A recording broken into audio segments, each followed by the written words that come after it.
அந்தாதன் படத்தை இயக்கிய ஸ்ரீராம் ராகவன் இயக்கத்தில் விஜய் சேதுபதி, கத்ரீனா கைஃப் நடிப்பில் உருவாகியுள்ள படம் மெரி கிறிஸ்துமஸ். இந்த படத்தில் இவர்களுடன் ராதிகா ஆப்தே, ராதிகா சரத்குமார், காயத்ரி உள்ளிட்ட பலர் நடித்துள்ளனர். பான் இந்தியா ஸ்டாராக வலம் வரும் விஜய் சேதுபதிக்கு பாலிவுட்டில் ஹீரோவாக இந்த படம் கை கொடுத்ததா இல்லையா என்கிற முழுமையான விமர்சனத்தை இங்கே பார்க்கலாம். மும்பை என பெயர் மாற்றத்திற்கு முன்பாக பாம்பே என அழைக்கப்பட்ட வந்த மும்பை நகரில் கிறிஸ்துமஸ் தினத்துக்கு ஒரு நாள் முன் இரவு நடக்கும் கதைதான் இந்த படம். 7 ஆண்டுகளுக்கு பிறகு துபாயில் இருந்து பம்பாய் திரும்பும் விஜய் சேதுபதி ஒரு ரெஸ்டாரண்டில் தனது மகளுடன் இருக்கும் கத்ரினா கைஃபை சந்திக்கிறார். அவரை பார்த்ததும் அவர் போகும் இடங்களுக்கு பின் தொடர்ந்து செல்கிறார்.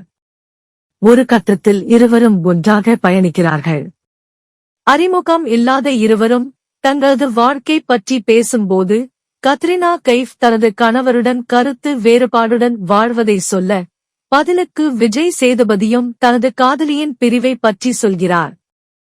இதற்கிடையே கத்ரினா கைஃப் தனது மகளை தூங்க வைத்துவிட்டு விஜய் சேதுபதியுடன் மீண்டும் வெளியே சென்றுவிட்டு திரும்ப வீட்டுக்கு வரும்போது அவரது கணவர் துப்பாக்கியால் தன்னைத்தானே சுட்டுக்கொண்டு இறந்த நிலையில் இருக்கிறார்.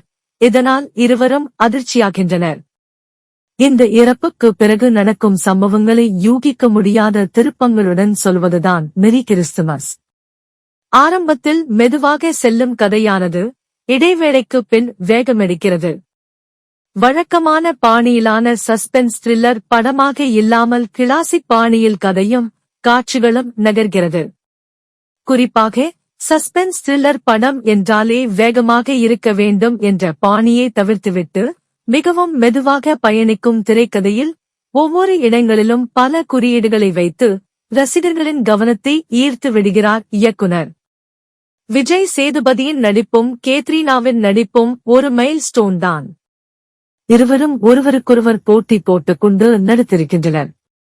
இவர்களை தவிர கவின் பாபு, ராதிகா சரத்குமார், சண்முகராஜா, ராதிகா ஆப்தே, ராஜேஷ், குழந்தை நட்சத்திரம் பரி மகேஸ்வரி சர்மா, அஸ்வினி கால்சேகர் என மற்ற வேடங்களில் நடித்திருப்பவர்கள் திரைக்கதைக்கு பலம் சேர்க்கும் வகையில் நடித்திருக்கிறார்கள். யாகராஜா குமாரராஜாவின் வசனங்கள் படத்திற்கு பெரிதாகவே கை கொடுத்திருக்கிறது.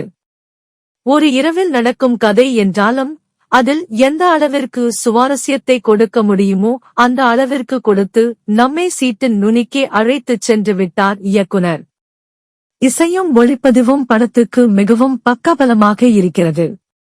படத்தின் முதல் பாதி ஜனரஞ்சக ரசிகர்களுக்கானது அல்ல என்றாலும் 2ஆம் பாதியும் காவல் நிலையத்தில் நடைபெறும் கடைசி 20 நிமிட காட்சியும் ஒட்டு மொத்த ரசிகர்களையும் சீட் நுனியில் உட்கார வைக்கும் விதத்தில் இருக்கிறது.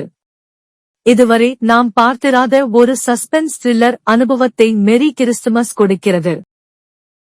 சினிமா மற்றும் சின்னத்திரை செய்திகளை தெரிந்து கொள்ள கவர் பேஜ் சேனலை சப்ஸ்கிரைப் பண்ணுங்க.